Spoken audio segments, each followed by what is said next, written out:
Hello बच्चों, कैसे हैं आप सब। आज हम बात करने वाले teeth and the digestive system के बारे में।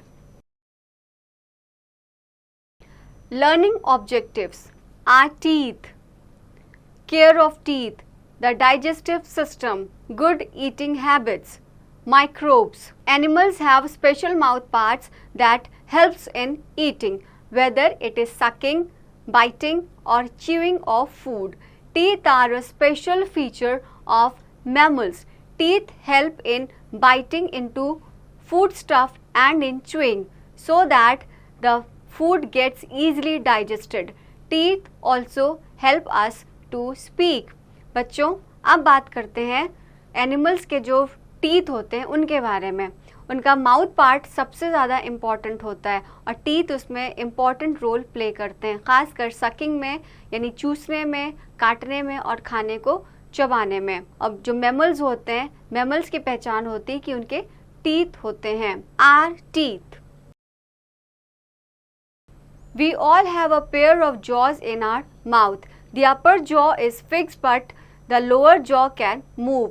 Each jaw has a row of hard bone-like teeth. Together they form a complete set of teeth. बच्चों, हमारे जो jaws होते हैं उनको हम जबड़ा भी कहते हैं और ऊपर वाला जो पार्ट होता है, ऊपर का जबड़ा होता है वो फिक्स्ड होता है, लेकिन जो नीचे वाला हिस्सा होता है वो मूव कर सकता है, जिसको हम कंप्लीट एक टीथ का सेट भी समझ सकते हैं। Sets of teeth. Human beings have two sets of teeth, temporary set and permanent set. By the time a child is 2.5 years old, the first set of 20 teeth appears. This set of teeth in a child is called temporary teeth. These teeth are also called milk teeth. अब समझते हैं sets of teeth क्या होते हैं। तो human beings में दो set होते हैं, एक कहलाता है टेम्पररी सेट और एक होता है परमानेंट सेट। जो बच्चा जब 2 से 2.5 साल तक का होता है तो उसके शुरू के 20 दांत निकलते हैं, जिसको हम टेम्पररी टीथ या फिर दूध वाले दांत यानी मिल्क टीथ भी कह सकते हैं। When the child is about 6 years old, milk teeth starts falling out one by one. Slowly, new ones which are bigger in size take their place. This set of teeth is called permanent teeth. There are usually 32 teeth in permanent set. बच्चों, जब धीरे धीरे बच्चा बड़ा होने लगता है, जब वो करीब 6 साल तक पहुंचने लगता है तो एक एक करके उसके सारे मिल्क टीथ गिरने शुरू हो जाते हैं और उसकी जगह पर दूसरे दांत आते हैं जो कि साइज में थोड़े बड़े और मजबूत होते हैं। इनको हम कहते हैं परमानेंट टीथ। परमानेंट टीथ में 32 दांत होते हैं। Structure of a tooth. Our teeth have to be strong and hard to be able to chew foods. अब समझते हैं अपने टूथ के स्ट्रक्चर के बारे में। टूथ हमारे इतने स्ट्रॉन्ग होने चाहिए ताकि हम ठीक से उनकी मदद से खाने को खा सके और खाना चबा भी सकें।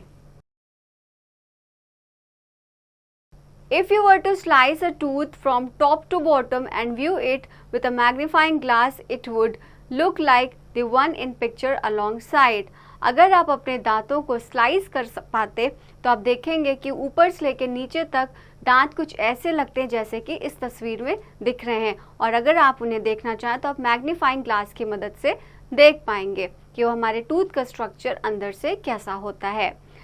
There are 3 parts of a tooth: crown, neck and root. The part that is visible is called crown. The portion inside the gums is the root. जो हमारे दांत होते हैं वो 3 पार्ट में डिवाइडेड होते हैं, क्राउन, नेक और रूट। जो हमें नज़र आता है, जो विजिबल होता है, उसे हम क्राउन कहते हैं। जो पोर्शन हमें नज़र नहीं आता उसको हम गम्स यानी कि मसूड़े कहते हैं। Below the enamel lies dentine. It is hard too. Inside dentine is the pulp. It is soft and has blood vessels and nerves in it. Blood vessels are hollow tubes through which blood flows. Nerves are like threads that help you sense pain, touch, heat or cold. Gum surrounds them, the teeth providing a seal. अब बात करते हैं जो हमारा जो नीचे का part होता है उसको हम एनिमल कहते हैं, जो कि डेंटाइन में हमें मिलता है। और उसके अंदर पल्प होते हैं जो बहुत सॉफ्ट होता है, उसमें ब्लड वेसल्स होते हैं, नर्व्स होते हैं। नर्व्स हमें हेल्प करता है ठंडा गरम दर्द सबको महसूस करने में, और जो गम हमारे दांतों को सील करते हैं, एक तरह की प्रोटेक्टिव शेल होते हैं। काइंड्स ऑफ टीथ, अब बात करते हैं कितने काइंड्स के हमारे टीथ होते हैं। The set of teeth we have are divided into 4 kinds based on their functions. These 4 kinds of teeth are incisors, canines, premolars and molars. दांत हमारे 4 पार्ट्स में डिवाइडेड होते हैं अपने अपने फंक्शंस के हिसाब से। सबसे पहले होता है इंसिजर्स, कैनाइन्स, उसके बाद प्रीमोलर्स और मोलर्स। सबसे पहले बात करेंगे इंसाइजर्स की। The incisors are shovel or chisel shaped teeth at the front of the mouth. An adult has 8 incisors, 4 in each jaw. They are used for biting and cutting the food. Herbivores have sharp incisors to bite and cut leaves, grass and fruits. Incisors जो होते हैं वो हमारे आगे के दांत होते हैं, 4 नीचे और 4 ऊपर के जबड़े में, और ये इंसिजर्स हमें मदद करते हैं खाने को काटने में और उन्हें बाइट करने में। जो हार्बिवोर्स होते हैं उनके दांत यानी जो इंसिजर्स यानी फ्रंट टीथ बहुत ज़्यादा शार्प होते हैं, जिसकी मदद से वो पत्तियों को काटते हैं और चबाते हैं। Canines are pointed teeth. These are present right next to the incisors in both the jaws. There are 4 canines in an adult's mouth. They are used for tearing and ripping the food. Carnivores have sharp pointed canines to catch and kill their prey and to tear its meat. Canines जो होते हैं बच्चों वो हमारे jaws में incisors के just बगल में होते हैं। एक अडल्ट के मुंह में 4 कैनाइन्स होते हैं जो कि खाने को जो हम खाना खाते हैं उसको चीरने में काटने में मदद करते हैं। कार्निवोर्स के भी बहुत ज़्यादा पॉइंटेड कैनाइन्स होते हैं जो उन्हें मदद करते हैं अपने प्रे को काटने में और अपने मीट को फाड़ने में। Premolars next to canines are the flat and broad teeth called premolars. There are 8 प्रीमोलर्स, 4 in each jaw in an adult's mouth. Their function is to crack, crush and chew the food. अब बात करते हैं premolars की। Premolars हमारे canines दांतों के पास में होते हैं। एक ह्यूमन बॉडी में, एक ह्यूमन जॉ में 8 प्रीमोलर्स होते हैं। प्रीमोलर्स का फंक्शन होता है जब हम कुछ खाते हैं उसको क्रैक यानी कि तोड़ने में, उसको क्रश और चबाने में हमारी मदद करता है। Molars are present behind the premolars as compared to premolars. Molars are bigger and wider. They have points and grooves. They are used for grinding and chewing the food. There are 6 molars in each jaw of an adult. बच्चों बात करते हैं molars की। Molars जो हैं premolars के पीछे होते हैं। अगर इनकी बात करें तो मोलर्स जो हैं प्रीमोलर्स के कंपैरिजन में ज़्यादा बड़े और चौड़े होते हैं और उनके जो ग्रूव्स होते हैं काफ़ी पॉइंटेड होते हैं और वो हमारी मदद करते हैं खाने को ग्राइंड करने में और उनको च्यू करने में। एक अडल्ट के जॉ में कम से कम 6 मोलर्स होते हैं। इन्फोबिट out of the 12 molars 8 grow first, 2 on each side of the premolars, 4 more grow later. अब बात करते हैं 12 molars की। सबसे पहले जो आगे के 8 मोलर्स होते हैं वो पहले बड़े होते हैं, पहले उनमें ग्रोथ होती है, उसके बाद प्रीमोलर्स में ग्रोथ होती है और आखिर के जो 4 मोलर्स होते हैं वो धीरे धीरे बड़े होते हैं। Care of teeth. अब दांतों की केयर कैसे करें? Proper care of teeth is very important. When we eat, tiny bits of food get stuck in spares between our teeth. We need to clean them out, otherwise germs can grow there and form a sticky yellow layer called plaque. Proper brushing with a toothbrush, toothpaste and water can prevent plaque formation. बच्चों दांतों की सुरक्षा करना बहुत ज़्यादा ज़रूरी होता है। जब भी हम खाना खाते हैं तो खाने के छोटे छोटे बिट्स हमारे गम्स में, हमारे दांतों के बीच में चिपक जाते हैं। अगर हम उनको क्लीन नहीं करेंगे तो वो जम्स बन जाएंगे और जम्स धीरे धीरे बड़े होने लगेंगे और वो दांतों के ऊपर पीले रंग की एक लेयर फॉर्म कर लेंगे। इस पीले रंग की लेयर को हम कहते हैं प्लेक। प्लेक से बचने का सही तरीका होता है कि अगर हम समय पर ब्रश करें और टूथपेस्ट का इस्तेमाल करें और अपने दांतों को बार बार पानी से धोते रहें तो प्लेक की फॉर्मेशन से बचा जा सकता है। Ways to protect your teeth. Brush your teeth at least twice a day, once in the morning and once before going to bed. We should brush our teeth correctly as shown below. बच्चों, दांतों की protection बहुत ज़्यादा ज़रूरी है, जिसके लिए हमें कम से कम दिन भर में 2 बार ब्रश करना आवश्यक होता है। एक सुबह जब हम सोकर उठते हैं और एक सोने से पहले। इस पिक्चर में आप देख सकते हैं कि प्रॉपर तरीका क्या होता है ब्रश करने का। Outside surface of upper teeth use a downward sweeping motion. जब आप ब्रश करते हैं तो सामने वाले दांत को ऊपर नीचे करके आप अपवर्ड या डाउनवर्ड डायरेक्शन में उसको ब्रश करें। Inside surface of upper teeth use a downward sweeping motion. जब आप अंदर की ओर ब्रश करें तो भी डाउनवर्ड स्वीपिंग मोशन में ब्रश करना शुरू करें। Outside surface of lower teeth use an upward sweeping motion. जब आप दांतों के अंदर वाले एरिया में ब्रश कर रहे हैं तो अपवर्ड डायरेक्शन में उसको स्वीप करें। Inside surface of lower teeth use a upward sweeping motion. जब आप लोअर टीथ को ब्रश करें तो भी आप अपवर्ड डायरेक्शन में ही ब्रश करें। Surface of premolars and molars scrub back and fourth.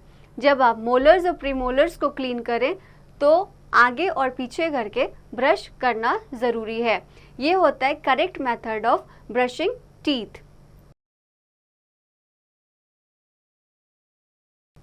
Rinse your mouth well after meals. Eat food that is healthy for teeth and gums. Eat food that is healthy for teeth and gums. Eat hard fruits like apples whole instead of cutting them. Avoid having too many sweets, sugary snacks or soft drinks. Visit the dentist regularly for checkups. बच्चों, हर खाने के बाद आप मुंह धोएं यानी कि कुल्ला करें और हमेशा अच्छी चीज़ें ही खाएं जो कि आपके मसूड़ों को और दांतों को मजबूत रखे। और जब आप सेब खाते हैं तो सेब को आप होल खाएं यानी कि पूरा समूचा सेब खाएं, ना कि उसको काट करके खाएं। और जितना हो सके मीठी चीज़ खाने से बचें और डॉक्टर के पास रेगुलरली जाएं अपने रूटीन चेकअप्स के लिए। Calcium is very important for strong teeth. Milk and milk products like curd and cheese are rich sources of calcium. Eating fruits and salads help in keeping our teeth healthy. बच्चों, दांतों के लिए calcium बहुत ज़रूरी है। दूध और दूध के बने प्रोडक्ट्स यानी कि दही, चीज़, सबसे ज़्यादा कैल्शियम उसमें पाया जाता है। और अगर आप फ्रूट्स और सैलड्स का भी सेवन करेंगे तो वो भी हमारे दांतों को हेल्दी रखेंगे। The digestive system. The food that we eat is not directly used by the body to provide energy. It is broken down into simpler form that the body can use. This process of breaking down of food into simple form is known as digestion. बच्चों, जो भी हम खाना खाते हैं वो directly हमारी body में एनर्जी नहीं प्रोवाइड करता, वो छोटे छोटे पार्ट्स में ब्रेक होता है और उस पूरे प्रोसेस को हम कहते हैं digestion. The simpler form of food consist of various nutrients in their basic form. They are absorbed by the blood after the food has passed through the stomach. These nutrients are then taken to all parts of the body by the blood. बच्चों, जो भी हम खाना खाते हैं वो जब हमारे पेट में जाता है छोटे छोटे फॉर्म्स में, छोटे छोटे पार्ट्स में वो ब्रेक डाउन होता है और उसके बाद खाना जब डाइजेस्ट हो जाता है तो वो हमारा खाना पूरे बॉडी में ब्लड के थ्रू बॉडी के और पार्ट्स में पहुंचता है। Digestion of food is a slow process. It takes a few hours to complete. Several organs of our body help in digesting the food we eat. All the organs that help in digesting food collectively form what we refer to as digestive system. बच्चों, जो हमारा digestive system होता है उसके through हमारा खाना पचता है। डाइजेशन का प्रोसेस यानी कि जो पाचन वाला प्रोसेस होता है वो बहुत स्लो होता है और इसमें कुछ घंटे लग जाते हैं पूरे प्रोसेस को पूरा होने में। और जब हम खाना डाइजेस्ट कर रहे होते हैं तो हमारी बॉडी का हर ऑर्गन उसमें इन्वॉल्व होता है, हमारे खाने को डाइजेस्ट करने में मदद करता है। Process of digestion. Food is digested in the alimentary canal.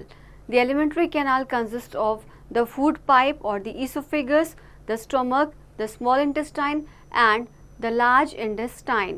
बच्चों, फूड जो होता है वो एलिमेंट्री कैनल में पचता है।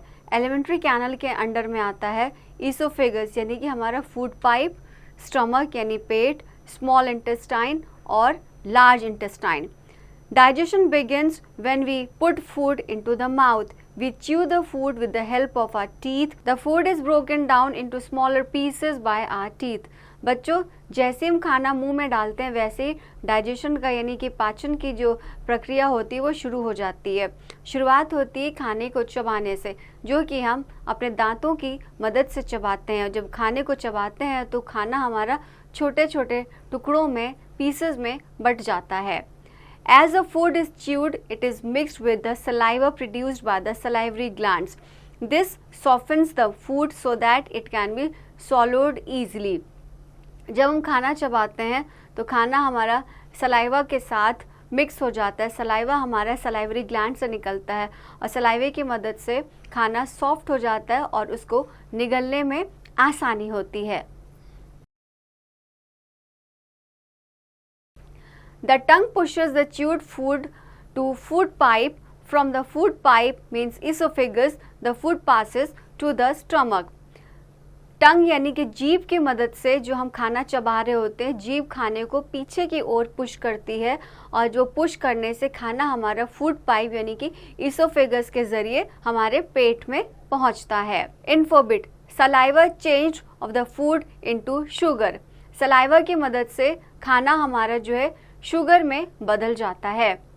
In the stomach, the food now enters the alimentary canal. It passes through the esophagus to the stomach. The stomach is a muscular bag. In the stomach, the food is churned and digestive juice are added. The food turns into a semi-liquid mixture. Here, the proteins are broken into simpler form. बच्चों, जब खाना हमारे stomach में जाता है यानी alimentary canal के ज़रिए इसोफेगस से होते हुए जब स्टमक में जाता है, स्टमक यानी कि एक मस्कुलर बैग होता है जिसमें जो भी हम खाना खाते हैं वह वहाँ पे जाके चर्न आउट होता है और डाइजेस्टिव जूसेस के साथ मिक्स करके खाना छोटे छोटे पीसेस में और सेमी लिक्विड मिक्सचर बनता है। और उसके बाद प्रोटीन जो होता है वो ब्रेक हो करके कॉम्प्लेक्स फॉर्म से होकर के सिंपलर फॉर्म में कन्वर्ट हो जाता है। In the small intestine, the mixture is pushed gradually into a long coiled tube called the small intestine. Small juices secreted by the small intestine are added to the mixture.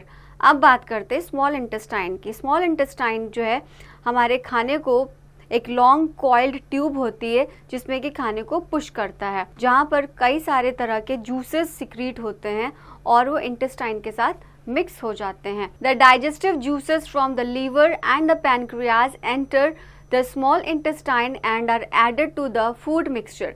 The liver makes a digestive juice called a bile. Bile helps to digest fats. The action of all these juices converts the food into different soluble substances.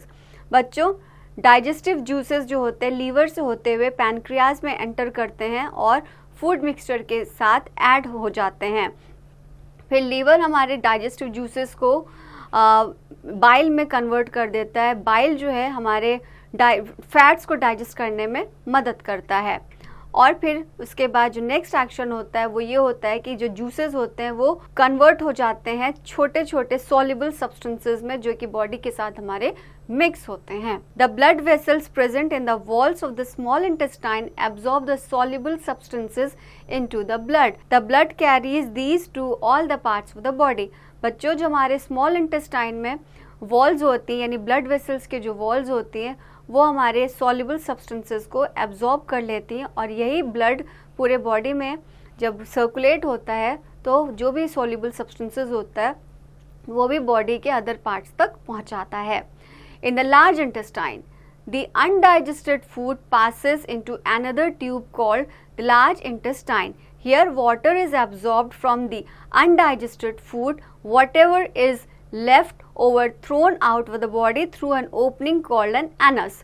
बच्चों, जो खाना undigested रह जाता है वो दूसरी tube में चला जाता है जिसको हम कहते हैं लार्ज इंटेस्टाइन. लार्ज इंटेस्टाइन में जो भी खाना प्रेजेंट होता है पानी के साथ मिक्स हो जाता है और उसके बाद वो हमारा एक्सक्रीट हो जाता है, यानी बॉडी से एनस के थ्रू बाहर निकल जाता है. Good eating habits. अब बात करते हैं गुड ईटिंग हैबिट्स के बारे में. We already know that we should always eat a balanced diet and drink plenty of water. Here are some more good eating habits. बच्चों, हम सब जानते हैं कि बैलेंस डाइट हमारे लिए बहुत ज़्यादा ज़रूरी है और हमें ढेर सारा पानी भी पीना चाहिए, लेकिन इसके साथ ही हमारी कुछ गुड ईटिंग हैबिट्स हैं उनको भी फॉलो करना चाहिए. Wash your hands well with soap and water before you eat your food. खाना खाने से पहले साबुन से अच्छी तरह से अपना हाथ धोएं. Eat at regular intervals. Regular interval पर खाना खाते रहें, यानी कि छोटे छोटे ब्रेक्स में खाना खाते रहें. Chew the food well before swallowing it. खाने को निगलने से पहले उसको अच्छी तरह से चबाएं. डू नॉट ईट इन अ हरी. जल्दबाजी में खाना कभी भी ना खाएं. Do not talk while eating. The food may go into the wind pipe instead of the food pipe and make choke your respiration system. खाना खाते समय कभी भी हमें बात नहीं करना चाहिए. इससे ये होगा कि आपका खाना फूड पाइप की जगह गलती से विंड पाइप में चला जाएगा और अगर विंड पाइप में चला गया तो फिर आपको सांस लेने में दिक्कत होगी क्योंकि आपका विंड पाइप चोक हो जाएगा. डू नॉट रन और do heavy exercise just after eating. खाने के तुरंत बाद दौड़ने से परहेज करें और ज़्यादा हैवी एक्सरसाइज यानी कि व्यायाम ना करें. ईट अ बैलेंस डाइट. हमेशा सही मात्रा में खाना खाएं. डू नॉट ओवर ईट. खाना जितना ज़रूरी है आपके शरीर के लिए उतना ही खाएं, उससे ज़्यादा ना खाएं. Do not eat too much of junk food like chips, chocolates and sweets. Junk foods हमेशा खाने से बचें, जैसे कि चिप्स, चॉकलेट और मीठा. Rinse your mouth thoroughly after eating. खाने के बाद हमेशा अपना मुंह अच्छी तरह पानी से धोएं. Infobit. Our body uses whatever food is needed. The extra food turns into fat and is stored in the body. Gathering extra fat makes one overweight and obese. So you must not overeat. बच्चों, जो भी हमें खाना हम खाते हैं वो body अपने हिसाब से उसको एब्जॉर्ब कर लेती है और उसके बाद जो एक्स्ट्रा फूड बचता है वो हमारी बॉडी में एज अ फैट स्टोर हो जाता है. और जब फैट बहुत ज़्यादा बॉडी में जमा होने लगता है तो उससे हम मोटे दिखने लगते हैं, ओवरवेट हो जाते हैं. इसलिए कभी भी ओवर ईटिंग नहीं करना चाहिए. Activity. Aim to observe the effect of digestion. Things needed. A slice of bread. Method. Take a slice of bread. Take small bites of the bread and keep chewing slowly. Observation. The bread piece tastes sweet. Conclusion. Bread contains carbohydrates which are broken down into sugar. Sugar is the simple form of carbohydrates. Thus food is broken down by chewing, which is the first step of digestion. बच्चों, अब ये activity आप खुद से करेंगे. इसके लिए आपको एक ब्रेड के पीस की ज़रूरत पड़ेगी. इसका आप छोटा छोटा बाइट लेंगे और उसको धीरे धीरे च्यू करेंगे. धीरे धीरे आप देखेंगे कि ब्रेड का टेस्ट अब मीठा लगने लगा है. एंड में आप देखेंगे कि जो ब्रेड में कार्बोहाइड्रेट्स है वो शुगर में ब्रेक डाउन होने लगेगी. शुगर जो है कार्बोहाइड्रेट्स का सबसे सिंपलर फॉर्म होता है. तो हम ये कह सकते हैं कि जब हम खाना मुंह में डालते हैं, उसको जब च्यू करना शुरू करते हैं तो डाइजेशन का प्रोसेस वहीं से शुरू हो जाता है. Microbes. Microbes that cause diseases are called germs. We suffer many diseases because of these germs. Microbes are so small that we cannot see them with our naked eyes. They can be seen only through our powerful microscope. They grow in a warm area, especially where it is humid with moisture, and also wherever food is left exposed. The mouth, therefore, is the ideal place for them where they get air, food and moisture to grow. They also grow in water, inside and outside the body of animals and in wet soil. बच्चों अब बात करते हैं microbes की। Microbes जो होते हैं उनमें जर्म्स होते हैं जिनके चलते हमें कई सारी बीमारियां होती हैं। ये माइक्रोब्स हमको हर जगह दिखते हैं, लेकिन हम इनको अपनी नेकेड आई से नहीं देख सकते। वो इतने छोटे होते, इतने स्मॉलेस्ट होते हैं कि हमें एक पावरफुल माइक्रोस्कोप की ज़रूरत पड़ेगी। ये माइक्रोब्स जो है, ये जो जर्म्स हैं, वो ज़्यादातर ह्यूमिड एरिया में होते हैं जहाँ पर बहुत ज़्यादा मॉइस्चर होता है। और अगर खाना एक्सपोज हो जाए, यानी खाना अगर आप खुला छोड़ देंगे तो उसमें भी ये माइक्रोब्स, ये जर्म्स आ जाते हैं। और उनकी बेस्ट जगह होती है हमारा मुंह। हमारे मुंह के ज़रिए वो हमारी बॉडी में घुस जाते हैं और उसके बाद हमें तरह तरह की बीमारियां होने लगती है। और ये आपको पानी में भी नज़र आएंगे और यहाँ तक कि कुछ एनिमल्स और वेट सॉइल में भी ये होते हैं।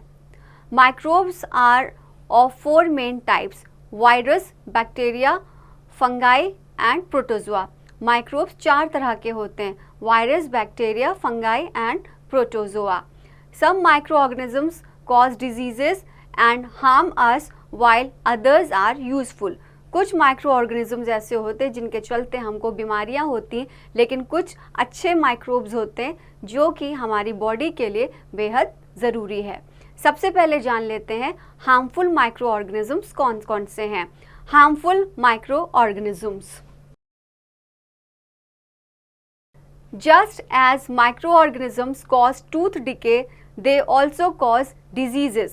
Some of them are listed in the table given below. कुछ माइक्रोऑर्गेनिजम्स होते हैं जिनके वजह से हमारे दांत जो है टूटने लगते हैं, गिरने लगते हैं या सड़ने लगते हैं। आइए जान लेते हैं कि कौन कौन से वायरसेस जो हैं या कौन कौन से माइक्रोब्स हमें बीमारियों से पीड़ित करते हैं। माइक्रोऑर्गेनिज्म से सबसे पहले वायरस, जिसके चलते हमें कॉमन कोल्ड, एड्स, पोलियो जैसी बीमारियां हो सकती हैं। बैक्टीरिया, जिसकी वजह से हमको टाइफॉइड, ट्यूबरक्लोसिस और कॉलरा हो सकता है। फंजाई, जिसकी वजह से हमको रिंगवॉर्म और डैंड्रफ की समस्या हो सकती है। प्रोटोजोआ, प्रोटोजोआ की वजह से हमको फूड पॉइजनिंग, डिसेंट्री, मलेरिया जैसी घातक बीमारियां हो सकती हैं। Useful micro organisms. अब जानते हैं कि कौन कौन से माइक्रो ऑर्गेनिजम्स हमारे लिए ज़रूरी हैं। Some uses of micro organisms are given below. They help in decomposing dead plants and animals. वो मदद करते हैं डेड प्लांट्स को डिकम्पोज होने में। They help in digestion of the food we eat. जो भी हम खाना खाते हैं उनके डाइजेशन में मदद करते हैं। They change milk into curd. दूध को वो दही में बदल सकते हैं। इन्फोबिट, microbes are the oldest form of life on earth. They outnumber all other species on earth and make up most living matter. Most microbes do not cause diseases. Microbes जो है अर्थ पर सबसे ज़्यादा लंबे समय से पाए जा रहे हैं और ये सबसे पुराना फॉर्म ऑफ लाइफ कहे जाते हैं। और बहुत से माइक्रोब्स हमारे लिए बहुत अच्छे होते हैं, हमारे स्वास्थ्य के लिए बेहद ज़रूरी होते हैं। Terms to remember: incisors, teeth that help in cutting and biting the food. वो दांत जो हमें खाने में खासकर काटने में मदद करते हैं। Canines, teeth that are used for tearing the food.